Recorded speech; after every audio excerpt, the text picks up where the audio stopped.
Hey, Julia. I'm so Hey, happy to Tiana. see you. Looking good. So, Thank you.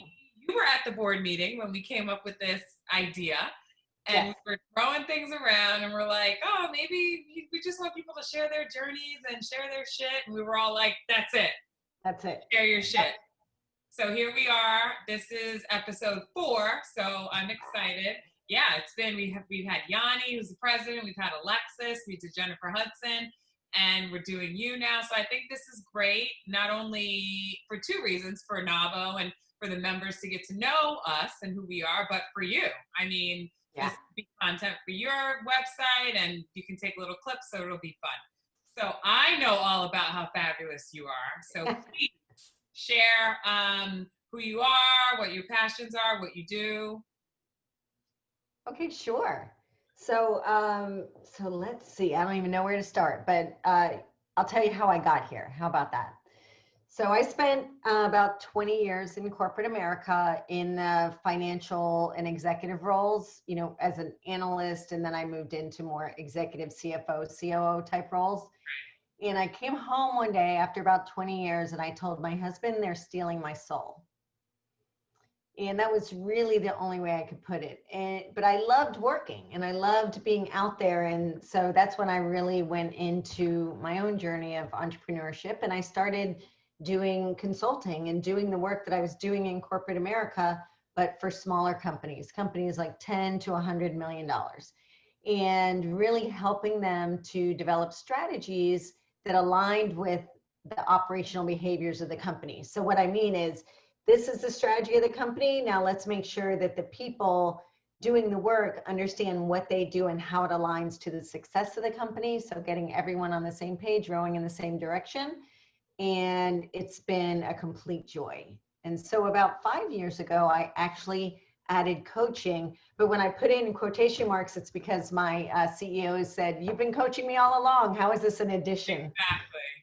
And I said, I'm just doing it out loud. And I took, I took my coaching certification and, did all the work and have brought it more to the forefront and started SheDefined about 3 or 4 years ago, which really focused on my passion.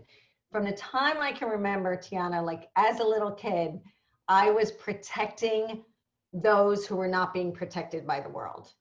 And whether it was because of the color of their skin or their gender or the way they believed about the world or the way they dressed or whether they had money or not, I was the one standing in front of them to stop the blows.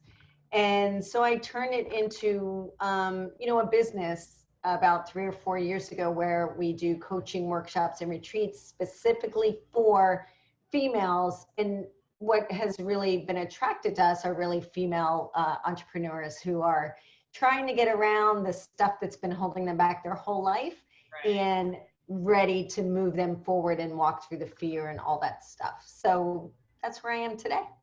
I love that. So something, I sent you some questions, but you know me. We go left, we go right. Yeah. So I like the fact that you say certified coach, because there is a little bit of stigma when it comes to, hey, I'm a coach, right? It's almost like in my industry, hey, I do social media. So why did you decide to become certified? And as a certified coach, do you feel it does set you apart from just the standard someone waking up every day saying, yeah, I'm a coach? So I'm on the fence, actually, because I know a couple coaches that have been coaching for 20 or 30 years. They've done all the work and not gotten certified. And so I honestly, I do believe that there are people that call themselves coaches that are not effective. And I also know that there are people who've gone through the certification that are still not effective.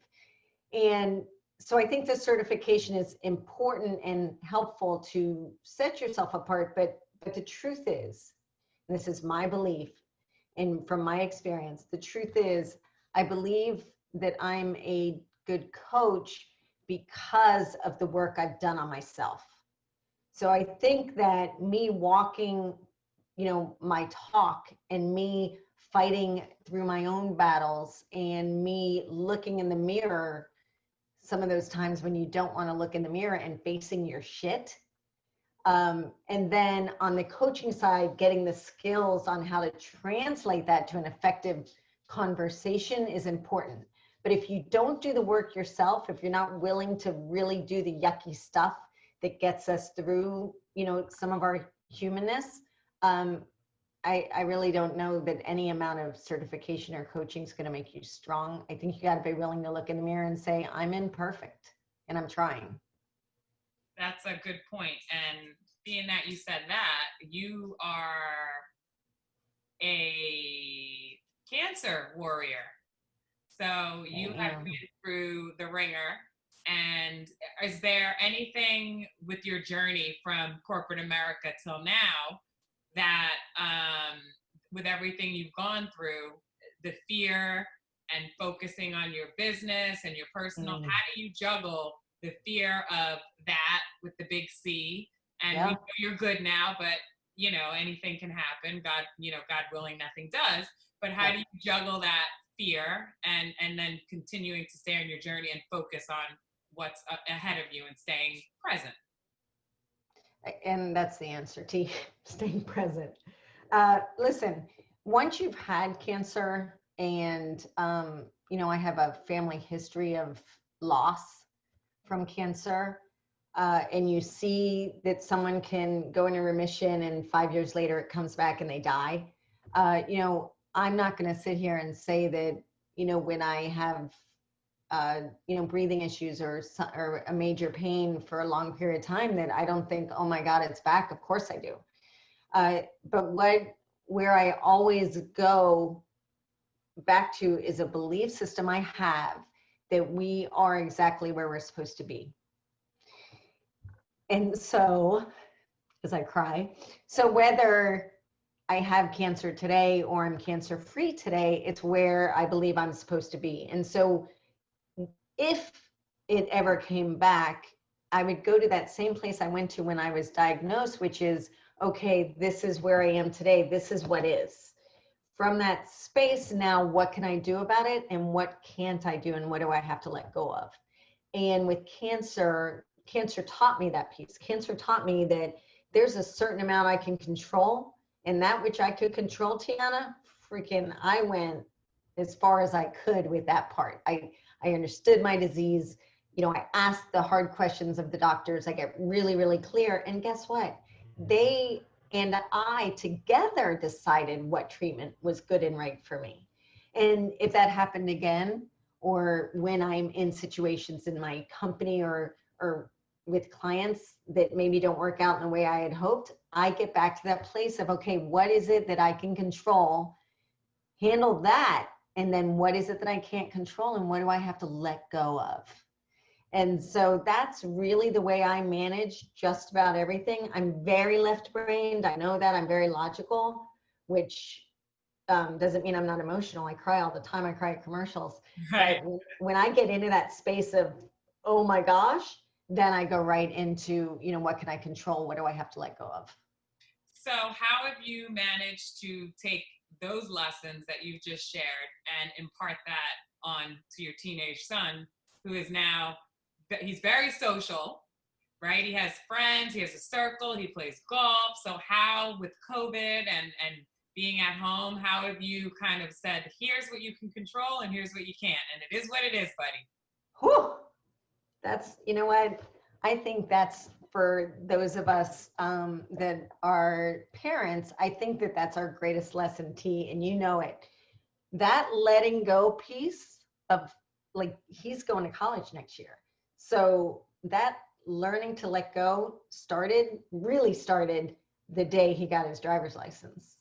And I said, oh my gosh, I have to hand this child keys and put him behind the wheel where I have zero control. I have zero control once he backs out of that driveway, and literally pray.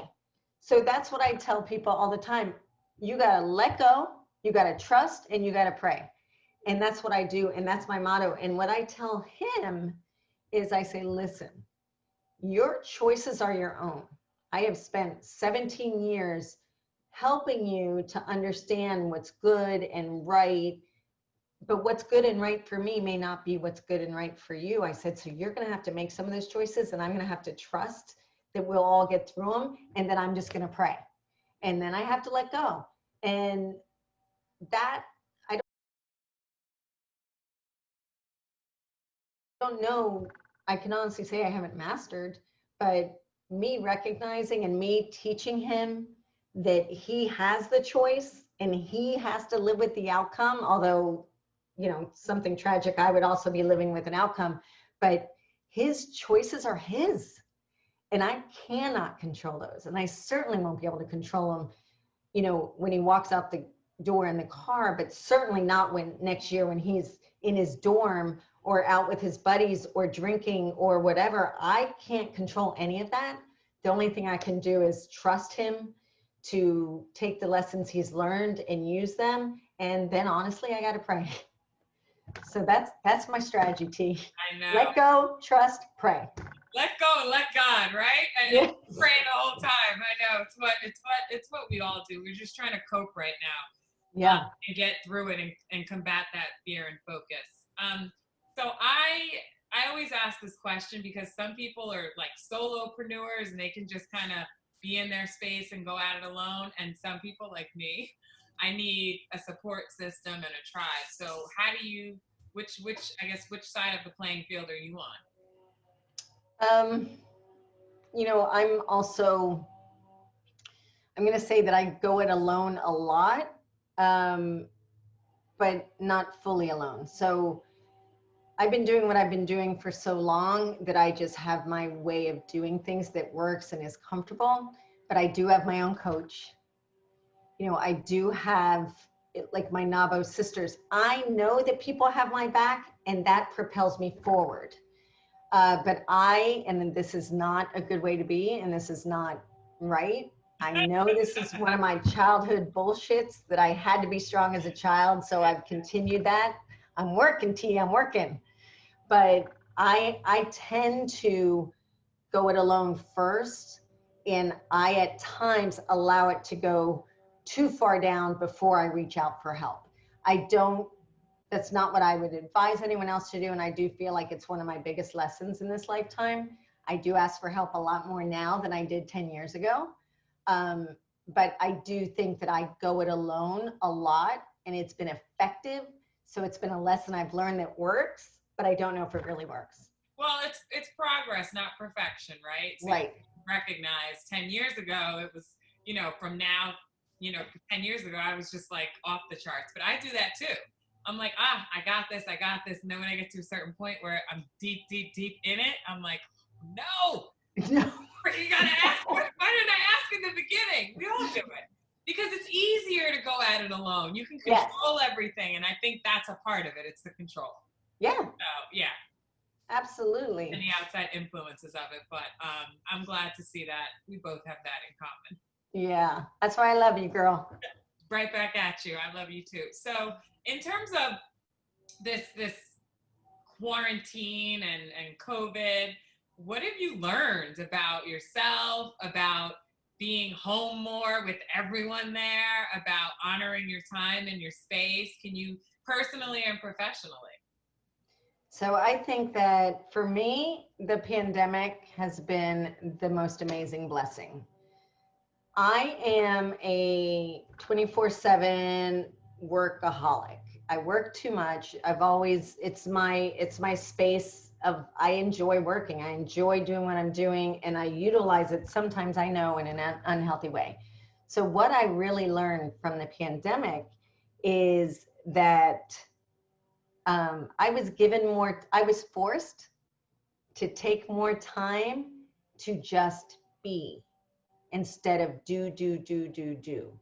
And what it has created is somewhat a little bit of a monster, because now I'm really kind of strong with my boundaries and what time I'm willing to give up outside of my family. I love having my son around more.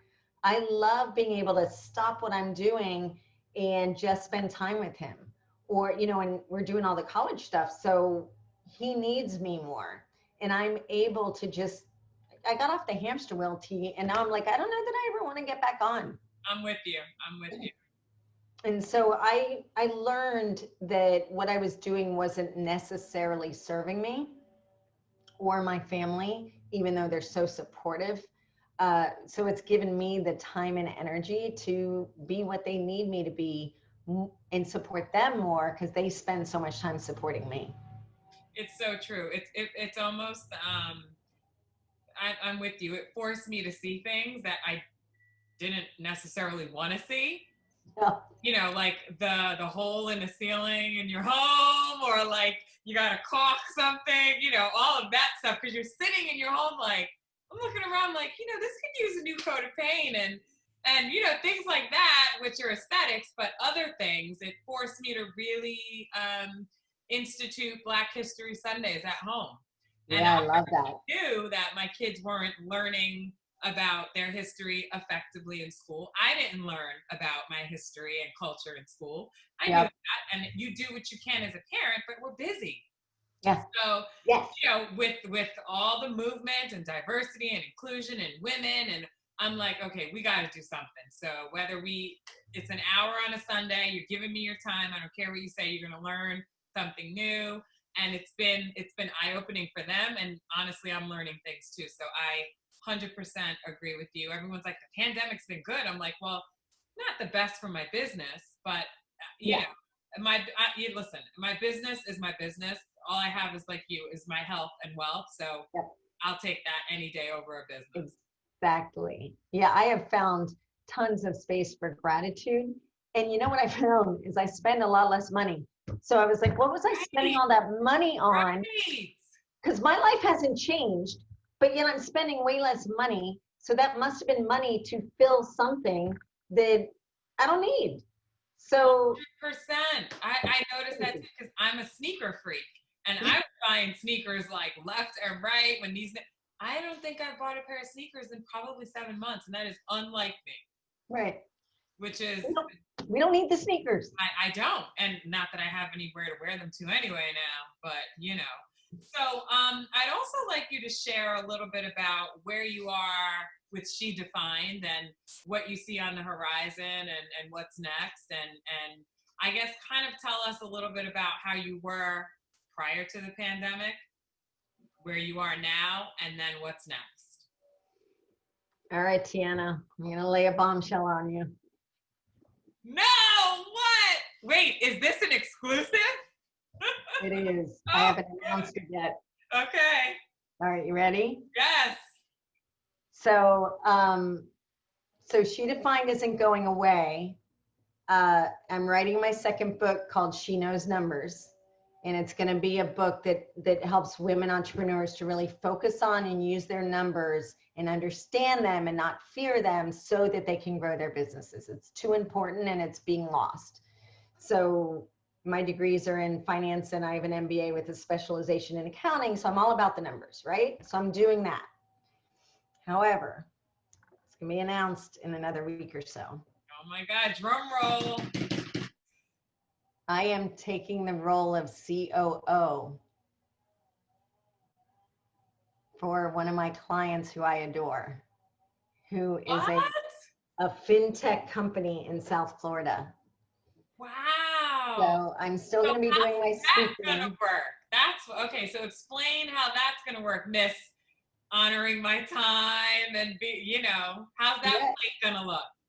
So we have a an agreement in place that makes sense for both of us, and you know, we're taking that company to the level that it needs to go to.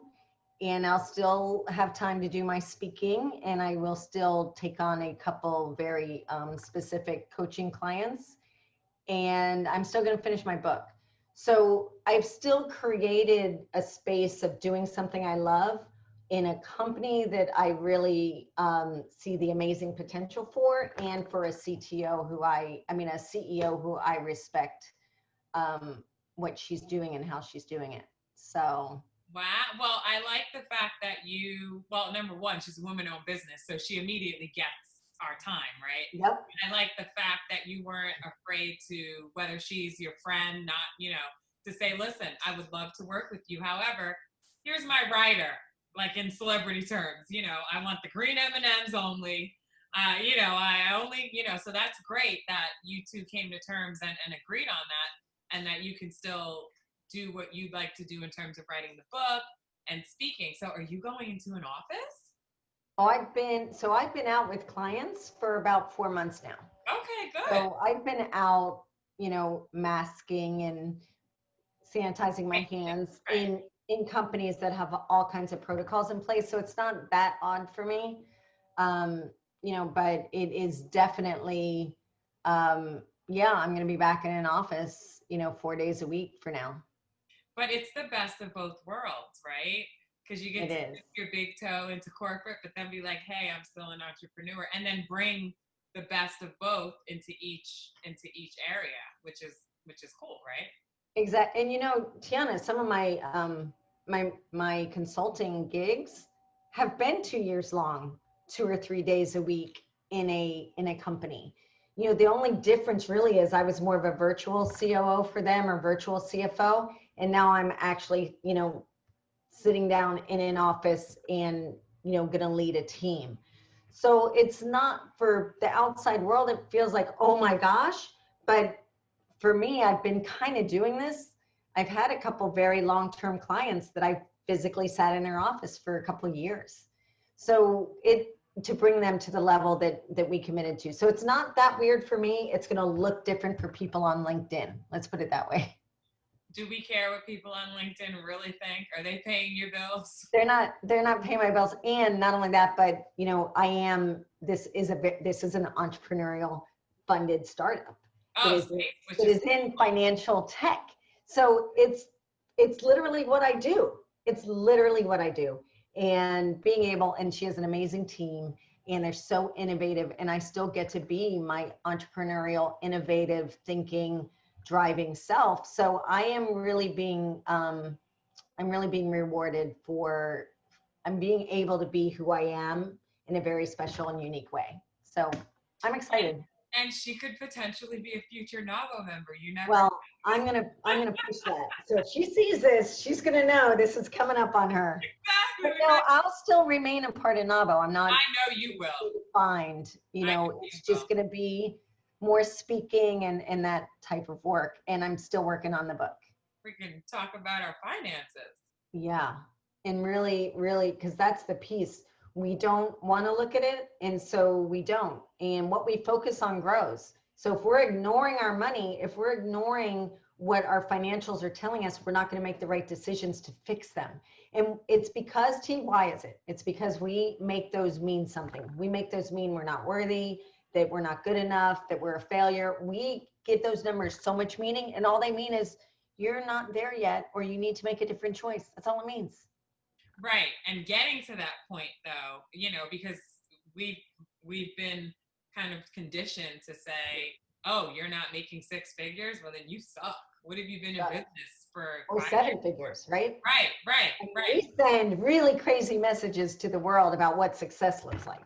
100%. Well, I think success is all up in here with you. You got the best of both worlds. You have your son at home, you have your husband at home, your dog, everything. Dogs. Dogs. You have We have 170 pounds in dogs. oh my goodness.